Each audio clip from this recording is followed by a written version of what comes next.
귀한 찬송으로 하나님께 영광을 돌렸습니다. 여러분, 오늘 요한복음 10장 1절에서 10절까지 하나님 말씀 되겠습니다. 오늘 복된 말씀 요한복음 10장 1절에서 10절까지 말씀입니다.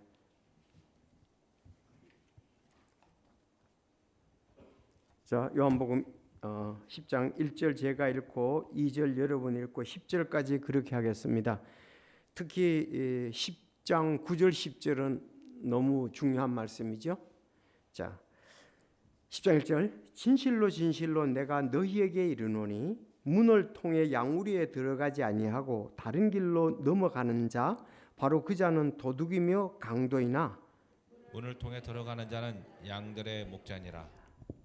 문지기는 그에게 문을 열어주고 양들은 그의 음성을 듣나니 그가 자기 양들을 이름으로 불러 그것들을 밖으로 인도하느니라. 그가 자기 양들을 내놓은 뒤에 그것들 앞에 가면 양들이 그의 음성을 알므로 그를 따라오되 낯선 자들의 음성은 알지 못하므로 낯선 자를 따르려 하지 아니하고 도리어 그에게서 도망하리라. 예수님께서 이 비유를 그들에게 말씀하셨으나 그들은 그분께서 자기들에게 말씀하신 것들이 무엇인지 깨닫지 못하였으므로 그때 예수님께서 다시 그들에게 이르시되 진실로 진실로 내가 너희에게 이르노니 나는 양들의 문이니라. 나보다 먼저 온 모든 자들은 도둑이요 강도나 양들이 그들의 말들을 듣지 아니하니 내가 문이니 누구든지 나를 통해 들어가면 구원을 받고 또 들어가고 나오며 꼴을 얻으리라. 도둑이 오는 것은 다만 도둑질하고 죽이고 멸망시키려 함이지만 내가 온 것은 양들이 생명을 얻게 하고 생명을 더욱 풍성히 얻게 하려 함이라. 아멘. 기도하겠습니다. 하나님 아버지 감사합니다. 지금 이제 말씀이 증거되는데 또 말씀이 쓰여진 성령님께서 역사하셔서 우리가 이 진리의 말씀 잘 이해하고 믿음으로 받아들이며 말씀 가운데 굳게 서는 저희들이 되게 하여 주시옵소서. 이 말씀으로 말미암아 생활 가운데 귀한 열매를 맺어 하나님께 영광을 돌리고 또 우리에게는 기쁨이 충만할 수 있도록 주여 인도하옵소서. 진리의 말씀으로 친히 인도하시고 영광을 받아 주시기를 바라오며 예수님의 이름으로 기도드리옵나이다. 아멘.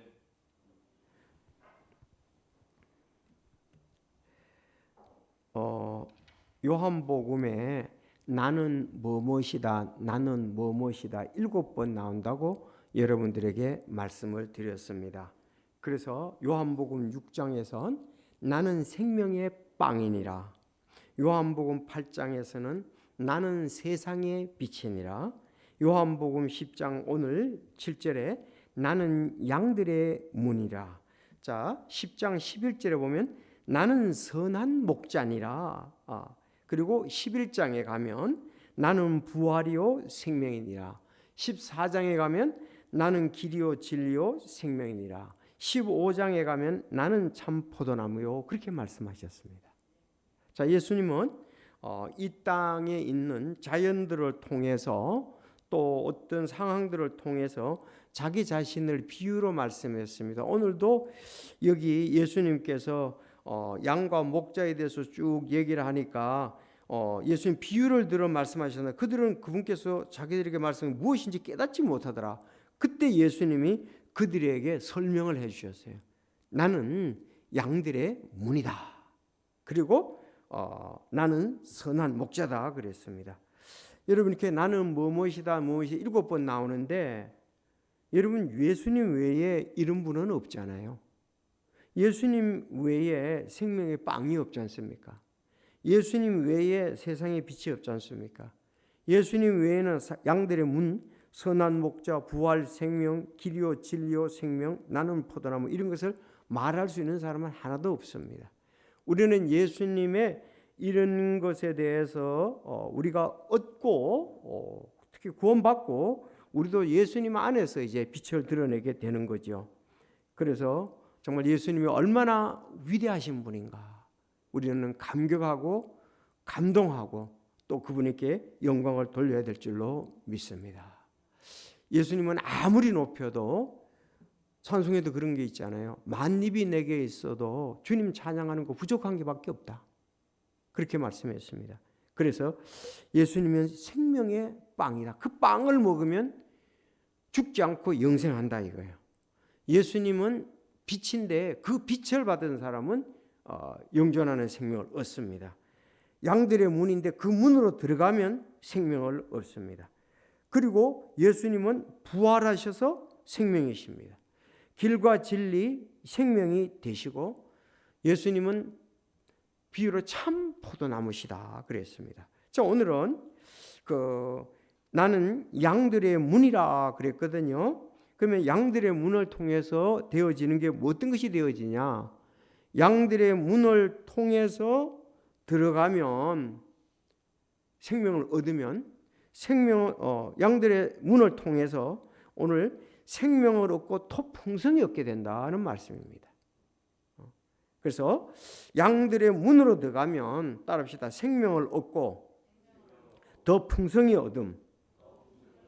그래서 오늘 제목은 양들의 문이라고 그랬으니까 양들의 문을 통해 우리는 생명을 얻고 더 풍성히 얻는다고 말씀했습니다. 더 풍성히 얻는다. 자, 이제 생명을 얻는다 그러면 이건 영존하는 생명입니다. 더 풍성히 얻는다.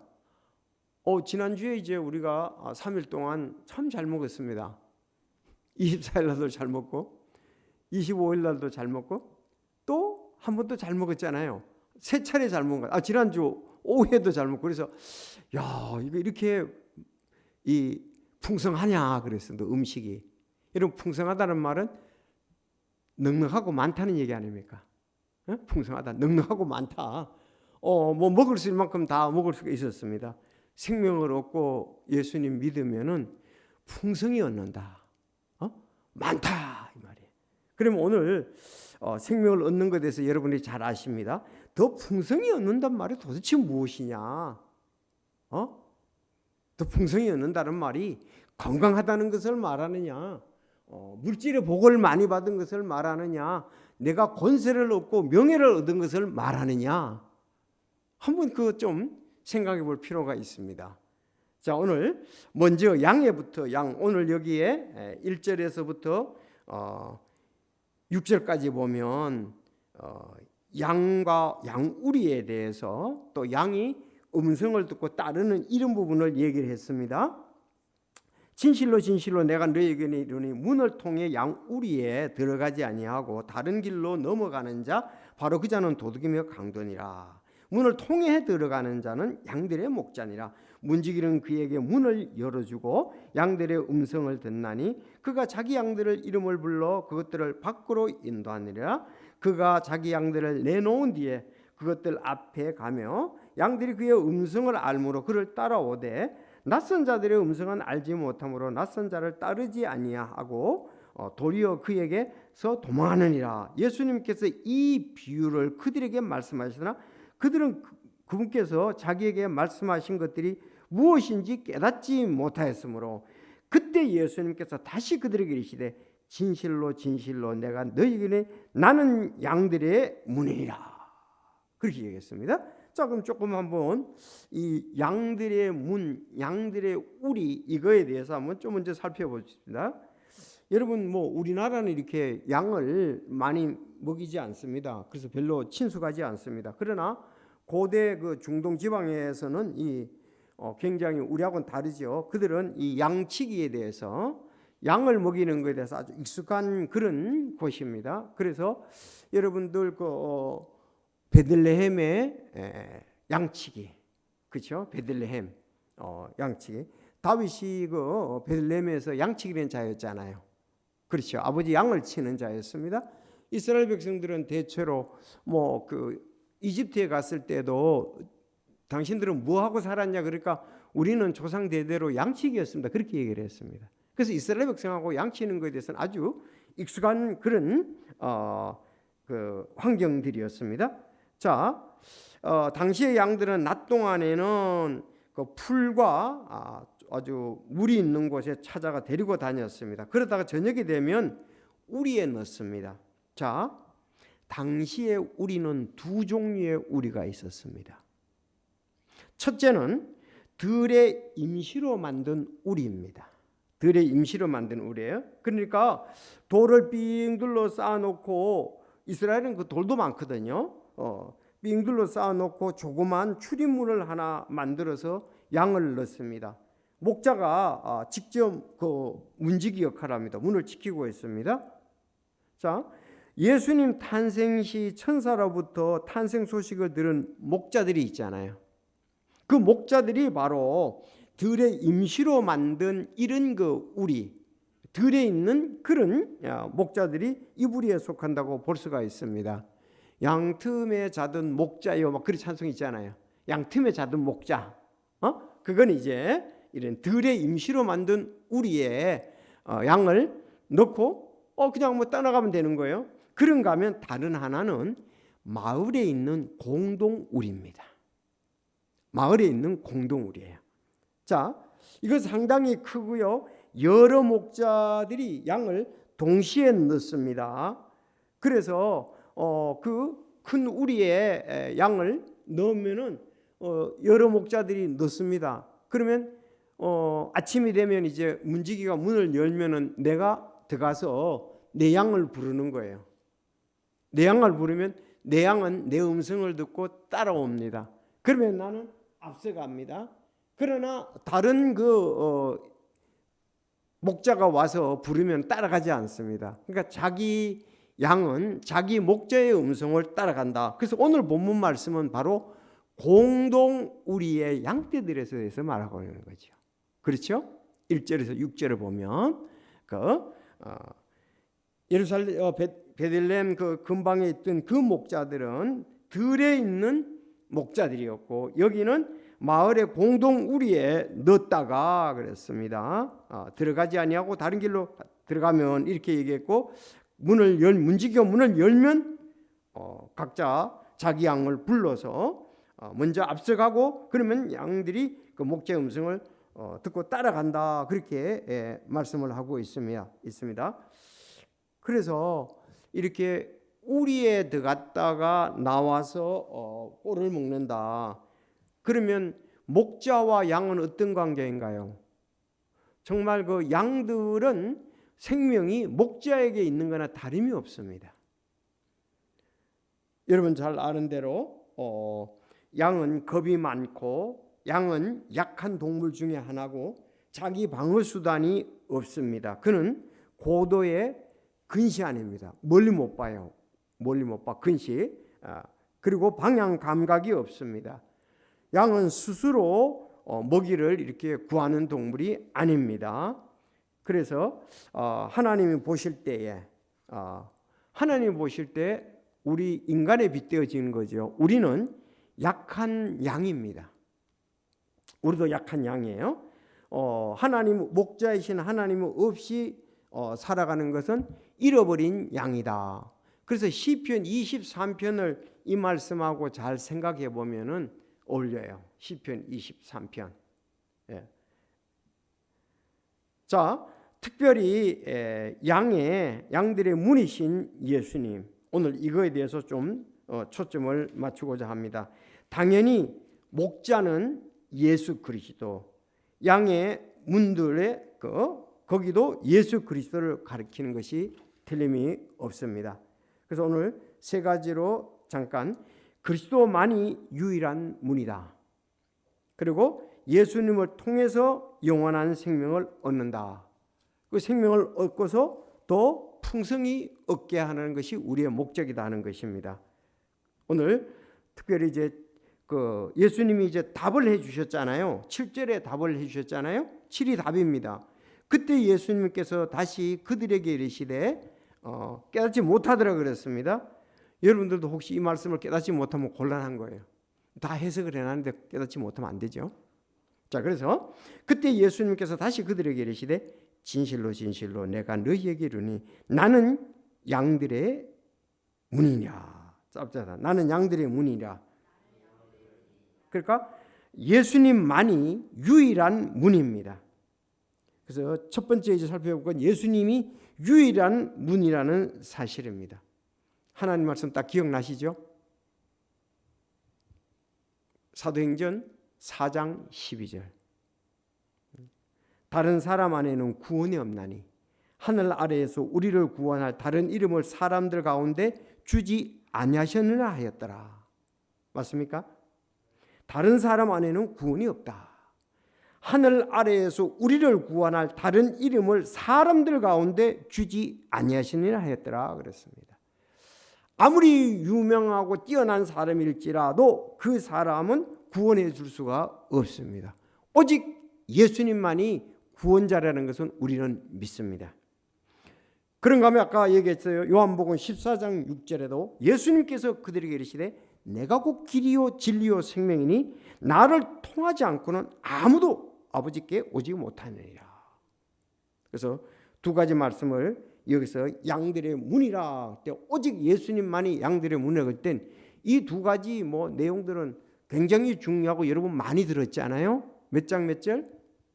사도행전 4장 12절 또 요한복음 14장 6절 요한복음 14장 6절 두 가지 말씀은 우리가 잊을 수가 없죠. 오직 예수님만이 유일한 문이다 이 말씀입니다. 그래서 사람들에게 우리가 예수님 안에 구원이 있고 다른 사람에게 구원이란 건 없다. 또 예수님을 통하지 않고는 천국 갈 수 없다. 아버지께 갈 수 없다. 예수님만이 오직 양들의 유일한 문이다. 우리에게 문은 단 하나밖에 없죠. 자, 이런 얘기를 하면은 보통 그렇게 하죠. 기독교는 너무 배타적이고 독선적이다 그랬습니다. 그런데 진리라는 것은 진리의 속성이 원래 배타적입니다. 그 진리는 하나밖에 없는 거예요. 어떤 것에 우리가 확실하게 그 약속을 한 건 이것도 저것도 아니 될 수가 없습니다. 여러분 1 더하기 1은 2예요. 2 외에 전부 다른 것은 다 틀린 거예요. 그렇지 않습니까? 1 더하기 1은 2입니다. 2 외에 모든 것은 다 틀렸어요. 그래서 2 외에는 어떤 답도 용납할 수가 없습니다. 이 종교의 창시자 중에 자신을 하나님이라고 주장하신 분은 예수님밖에 없습니다. 나만이 구원자라고 말씀하시는 분도 예수님밖에 없습니다. 그래서 그렇잖아요. 예수님 자신이 얘기했어요. 내가 곧 길이요 진리요 생명이다. 나를 믿지 않고는 아버지께로 갈 자가 없다. 올 자가 없다. 그렇게 말씀했습니다. 예수님만이 죽으셨다가 다시 살아나셨습니다.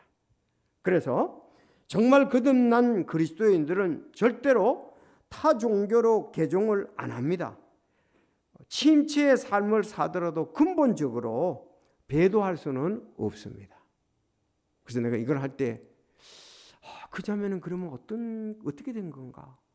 그 자매가 구원받고 침례받고 교사로 가르치기도 했는데 어떻게 그 자매를 만나보니까 그 손에 절반지를 왜 끼고 있었을까? 나 그게 지금 궁금해요.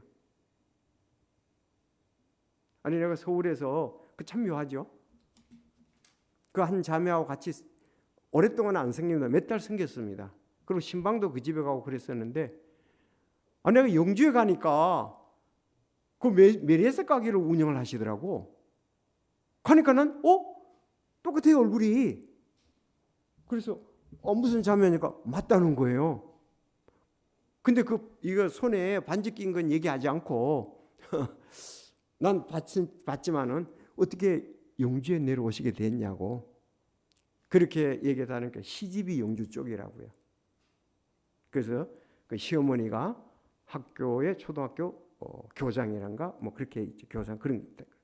자 그래서 이제 내려와서 여기 영주에서 메리아스 가게 있잖아요. 그걸 제법 커요 하게 됐어요. 그래서 내가 반지를 보면서 내가 고개를 까뚱했죠. 어째 그 절반지 있잖아요. 이렇게 표시된 거 그걸 끼고 있더라고. 그래서 내가 영주 오게 됐다고. 그 사람 참 그 자매도 생각해 보면 깜짝 놀랄 것 아니겠어요? 근데 그때 그 영동 중곡동 교회 간 지 그렇게 오래 안 됐습니다. 얼마 동안 한 몇 달 정도 그렇게 하다가 안 나오더라고요. 그래서 목사님과 신방도 가고 이렇게 여러 차례 했었는데 내 이전에는 좀 잘 생겼던 것 같아요. 정말 우리가 예수 그리스도가 유일한 구원자라고 믿는다면 뭐 좀 실수도 있고 뭐 이렇게 좀 침체될 수는 있을 거예요. 그렇지만 다른 종교로 가지는 않을 것 같아요. 여러분 어떻습니까? 그 공감하십니까? 내가 정말 죄인이고 나를 위해서 예수님이 십자가에서 못 박혀 죽고 무시 3일 하면 진짜로 내가 믿는다면, 그래서 영원한 생명을 얻고 우리가 구원받았냐고 묻고 구원에 대해서 간증하려고 또 이렇게 믿습니까 하고 침례를 받았잖아요. 구원받은 증거로 침례받았잖아요. 그래서 침체는 이렇게 할 수 있죠. 다른 종교로 가면은 이거는 그 배도잖아, 배도요. 그럴 수는 없을 것 같아요. 그래서 그거는 확실히 우리가 뭐 구원 못 받았다고 할 수 있겠죠. 뭐 그렇게밖에 할 수는 없어요. 우리가 때로는 다는 아니지만 열매로 그들을 안다고 그랬잖아요. 열매로 그들을 안다. 모르겠어요. 그게 또 그분에게 다른 어떤 사정이 있는지 내가 모르지만은 대체적으로 볼 때는 뭐 그렇게 보는 것이 맞지 않나 싶습니다. 여러분, 예수 그리스도만이 유일한 문입니다. 그래서 여기서 이제 내가 문들이나 그럴 때는 잊지 마시고 바로 연결해서 요한복음 14장 6절을 우리가 잘 알아놓으셔야 돼요. 길이요 진리요 생명이다. 나로 말미암지 않고는 아버지께로 오지 못하느니라. 왜? 모든 사람이 죄인이기 때문에. 예수님이 우리 죄를 용서해 주셨기 때문에 그렇습니다. 우리는 세상 사람들이 말하는 그런 관점이 아니잖아요. 그래서 예수님만이 유일한 문이라는 것을 지금 여기서도 진실로 진실로 내가 너희 나는 양들의 문이라 하고 이렇게 강조를. 양들의 문으로서 어떻습니까? 그 문으로 들어가면은 영존하는 생명을 얻게 되는 거죠. 예수님은 그 일을 위해서 이 땅에 오신 것입니다. 마리아의 몸을 빌려서 이 땅에 오신 것이죠.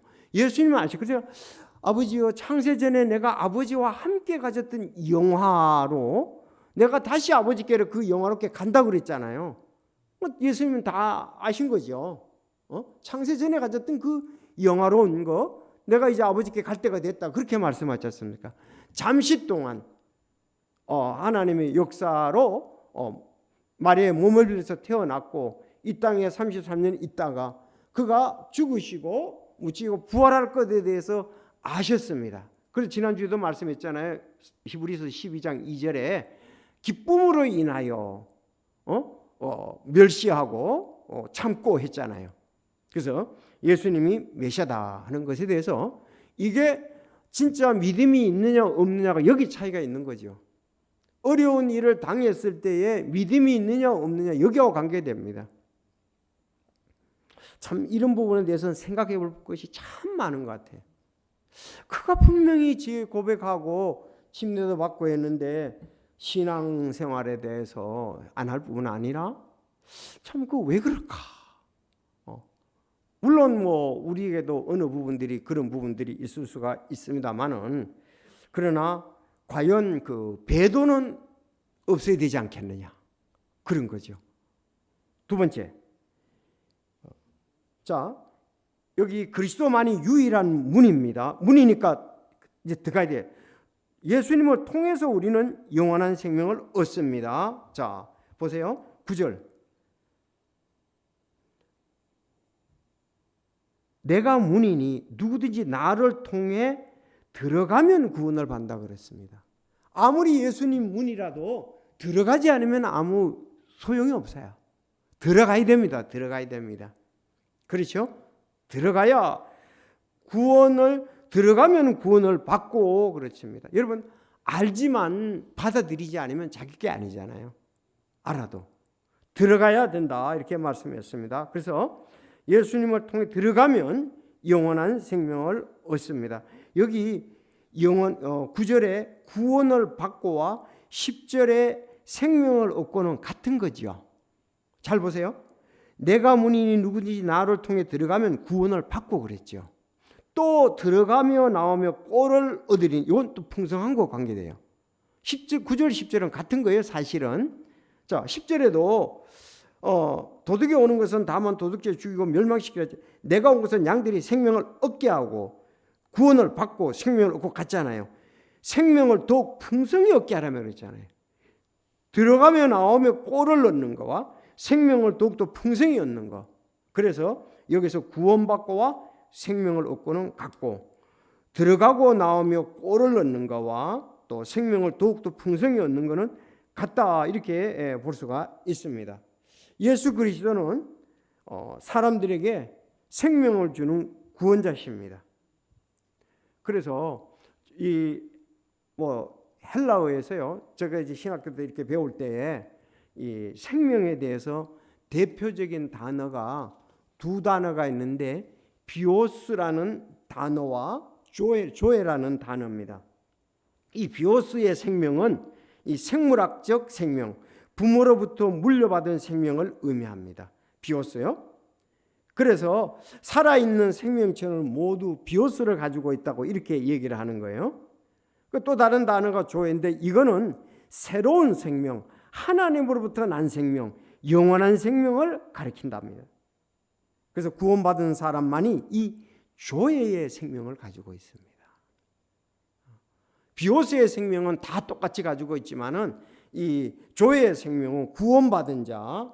그래서 10절에 이 생명이라는 말은 조에라는 말입니다. 조에. 자, 종류가 다르면은 살아가는 방식도 달라요. 사실은 그게 이 땅에서의 생활 방식인데요. 고양이는 당연히 쥐를 좋아하지요. 고양이의 생명은 이런 그 쥐를 열심히 찾아다니고, 그거 어떻게 그렇게 만들으셨어요? 그렇게 쥐가 쥐를 먹기를 좋아하고요.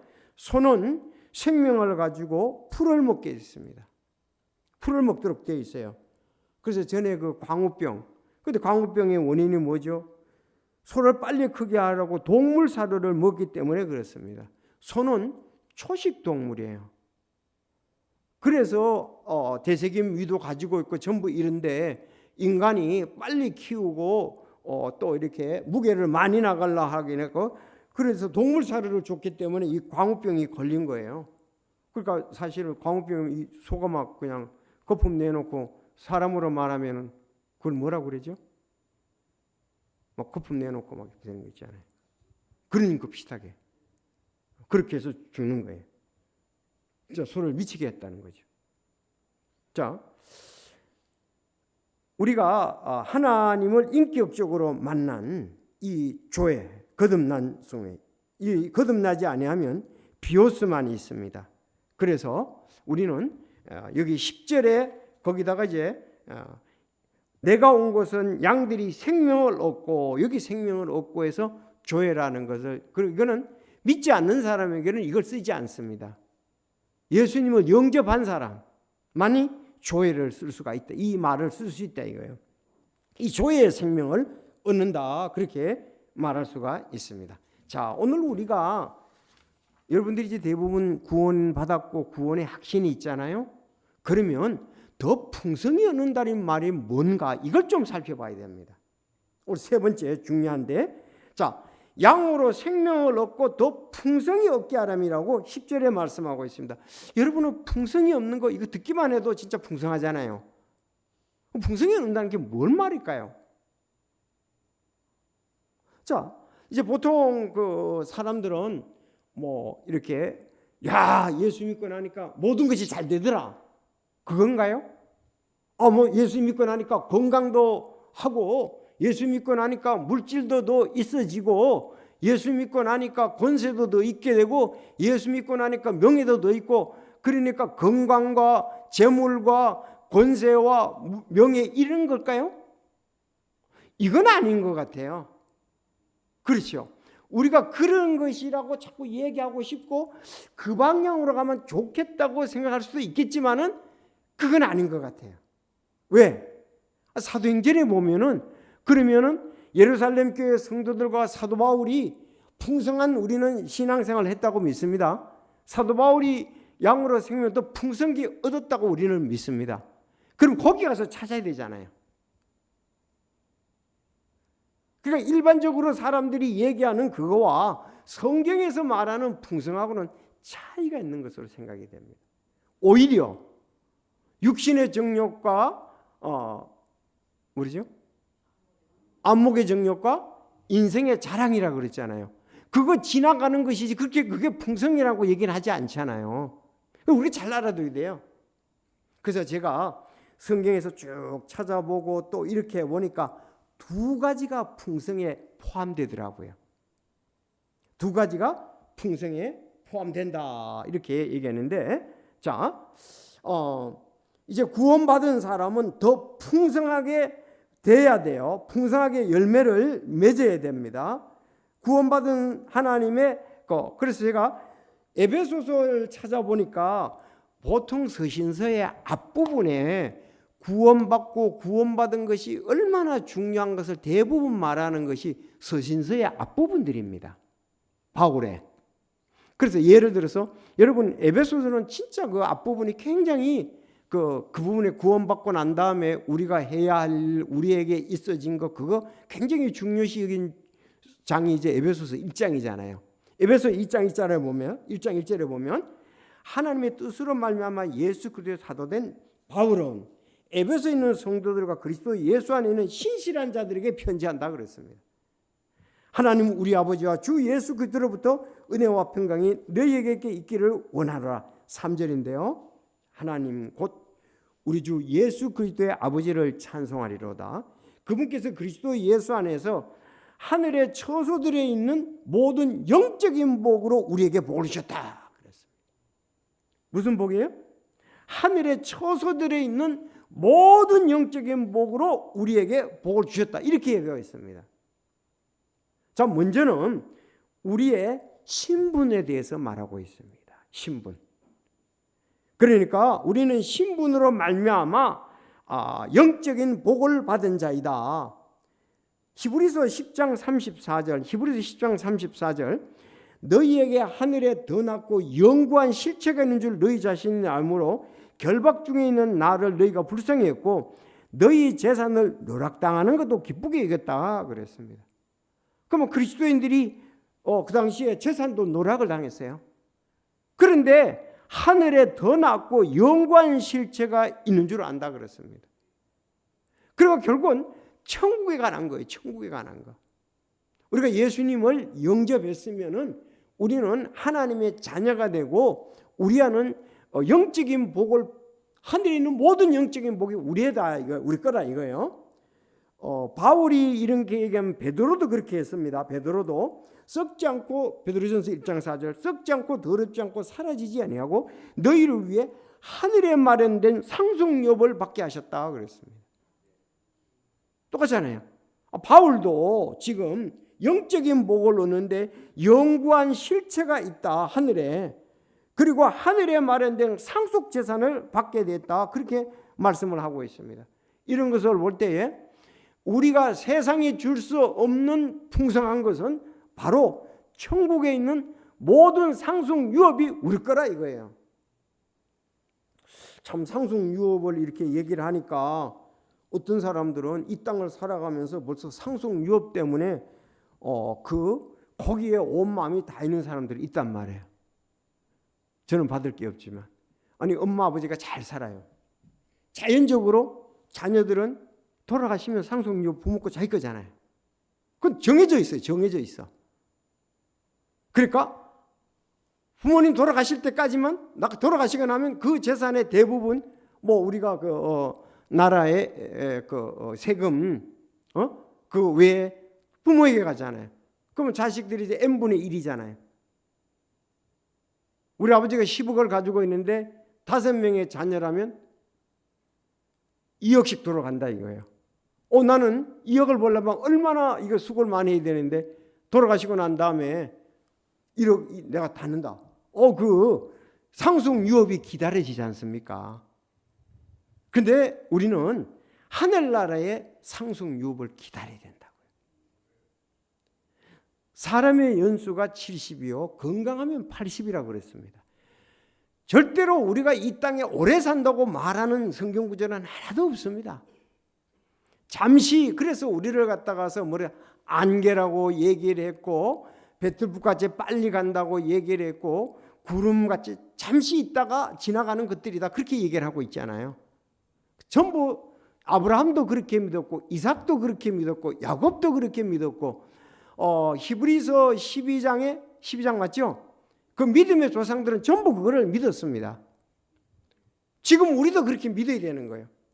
하늘나라의 상속이 완전한 것이지 이 땅의 것은 늘 완전하지 못합니다.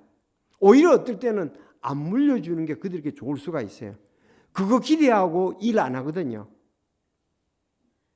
제가 오늘 아침에도 이제 그 사람하고 전도를 이렇게 하고 얘기를 하는데 그 집이 잘 살아요. 이제 잘 사는데 아들이 이제 그 공정거래 거기에 치려고 했대요. 그래서 집에 부모님 잘 사니까 자기가 공정거래위원회 연세대 경영학과 나가지고 그 취업을 했대요. 그것도 존대잖아요. 월급 받으니까 어떠냐면 전부 다 자기가 이제 쓰는 거예요. 부모님 집 다 먹여주고 집에 뭐 잘 사니까. 근데 자기가 돈을 벌어가지고서 이제 얘기하는데 아빠 내가 차가 사고 싶은데 그렇게 얘기를 하면서 이렇게 하다 벤츠를 살더라고. 아빠 조금만 내가 모아놓은 게 있으니까 좀 더 보태면은 된다고. 그래서 내가 그 집 옆으로 가보면 벤츠가 늘 세워져 있어. 그랬더니 자기 차가 아니고 아들 차라 그러더라고. 그러니까 아버지 그런 다음에 어떠냐 그 법대를 나왔거든. 경영학과 나왔거든. 그래서 그렇죠. 경영학과 나왔다 그런 것 같아요. 자 이제 사법고시를 이제 준비하다가 아니 해외로 막 나가가지고서 공부를 열심히 안 하는 거예요. 그런데 대학원을 갔다가서 그 서강대학교 로스쿨 나온 거예요. 연세대 경영학과 나가지고 서강대학교 이제 로스쿨 나온 거예요. 자, 그럼 열심히 해야 이제 변호사 시험을 합격하겠는데 아니 편지 써가지고 직장 그만두고 고시 공부한다고 이제 해 가서 아니 안 한다는 거예요 공부를. 왜? 그럼 우리가 여러 사람들도 뻔하지요. 아버지 재산 많은데 굳이 해야 될 필요성을 못 느끼잖아요. 꼭 여러분 돈 많은 게 좋은 것만은 아니에요. 그래서 이제 나이가 꽤 됐는데 결혼도 안 하고 취업도 안 하고 해외만 또 논다 이거예요. 그러면 만약에 없었더라면 벌써 합격했을지도 모를 텐데. 서강대 대학원 노스쿨 나왔으면 잘했잖아요. 연세대 경영학과 나왔으니까 진짜 굉장히 실력은 좋잖아요. 그래서 때로는 가난이 이 땅에 살아가는데 유익할 수가 있습니다. 있기 때문에 안 하는 거죠. 자, 우리는 이 땅에 그래서 너무 이 땅의 것에 대해서 만약에 바울 사도나 하나님의 사람들이 천국이 없다면은 상속 유업이 없다면은 첫째 그들에게 풍성한 삶이 있었겠습니까? 없습니다.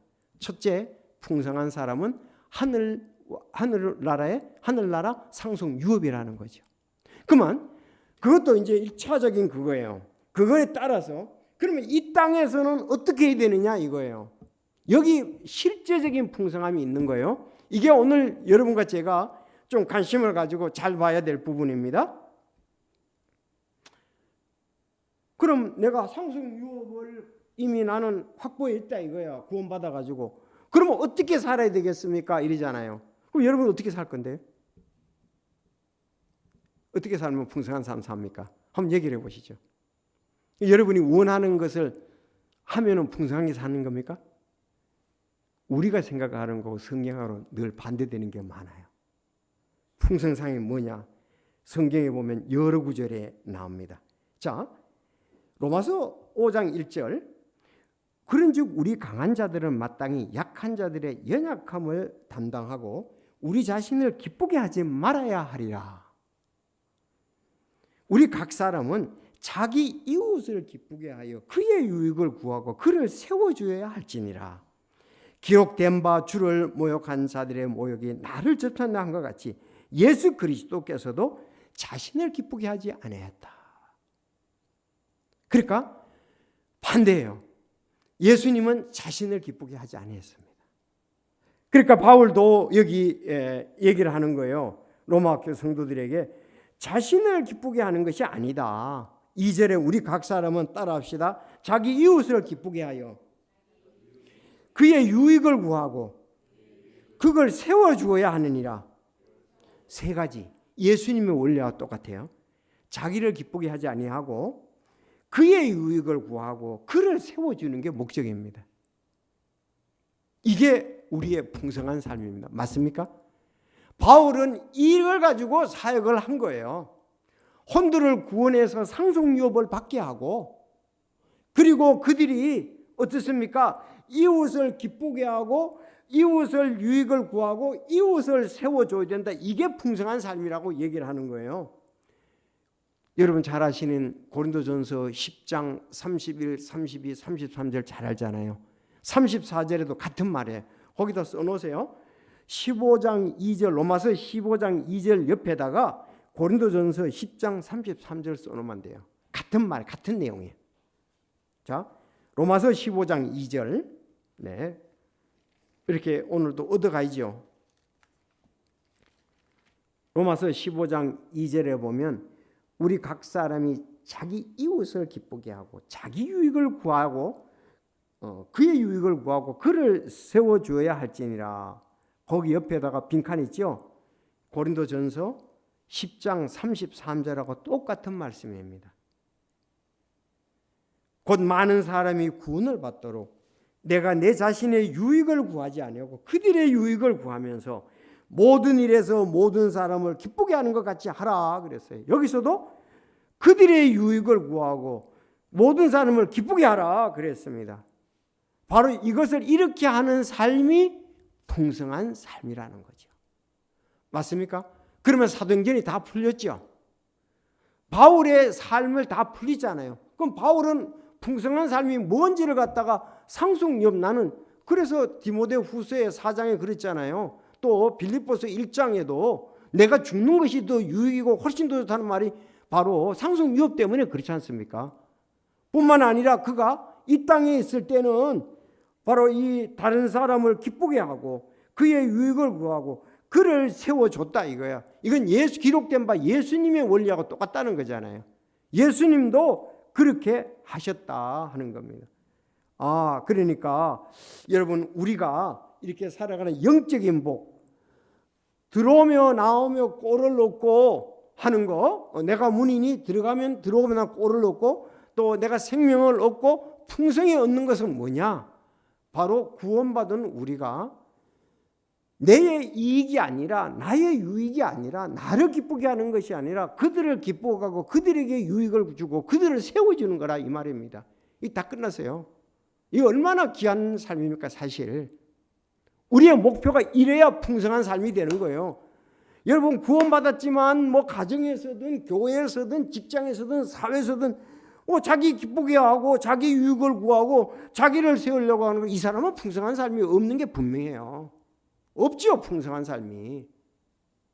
그래서 자 이제 실제적으로 한 가지만 더 얘기하고 있는데 우리가 실제로 그러면 어려운 일이 왔을 때 보통 뭐 잘 될 때야 뭐 아이고 뭐 퍼주기도 하고 뭐 이렇게 하지만은 안 될 때에 내가 정말 고통스럽고 어려운 문제가 왔을 때에 우리의 반응이 어떠냐고 참 관계가 됩니다. 그런데 어려운 문제가 왔을 때 부정적인 사람이 있거든요. 이 부정적인 것은 나의 옛 육신으로 말미암아서 오는 거예요. 내 육신으로 말미암아 오는. 그래서 어떻습니까? 고통과 어려운 문제가 왔을 때 원망과 불평이 입에서 나오게 되지요.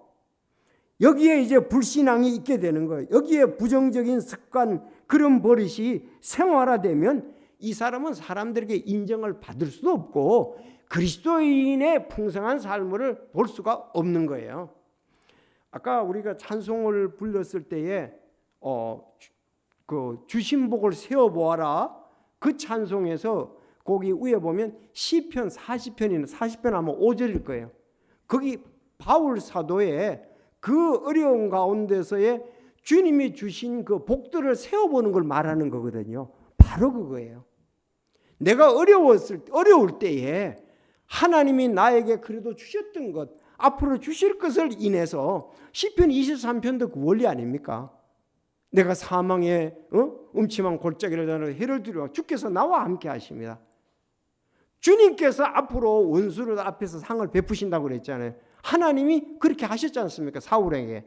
바로 그 원리다 이 말입니다.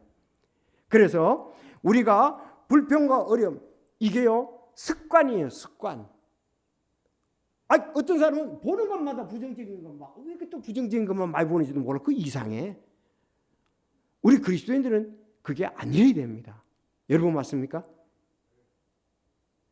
어렵다고 해서 자기 합리화시키고, 근데 어느 정도를, 그래서 우리가 그래서 기도가 필요한 겁니다. 사실은 우리는 어디를 가든지 사람들하고 부딪히거든요. 어디를 가더라도 사람과 이해관계가 있습니다. 맞습니까? 사람들과 부딪히게 돼 있어요. 우리는 전철을 차도 부딪히게 돼 있고, 우리 같이 무슨 모임을 가도 부딪히게 돼 있습니다. 그리고 거기서 이해관계가 다 있게 돼 있어요. 그런 게 없는 데는 없습니다. 어딜 가더라도 이해관계 다 있고 부딪히게 되어 있다. 왜? 이건 나 자신부터 부족한 사람이거든요. 그런 사람들이, 제 사람들이 모였으니까 당연히 이기적일 수밖에 없죠. 핑계를 다른 데 돌릴 수밖에. 그러나 우리는 여기 다윗이 사울에 대해서 그렇게 그러지는 않았거든요. 진짜 다윗은 질서를 지켰잖아요. 말씀에 의해서. 왜? 사울을 죽일 수 있잖아요. 전부 그 민족 사람들을 자기 편에 만들 수가 있었습니다. 아니 사위고 저렇게 자기를 위해서 목숨을 버리고 전쟁에서 승리했는데 저보다 더 좋은 사람이 어디냐고 전부 그랬잖아요. 다윗이 뛰어난다고 그랬잖아요. 그때 찬스죠.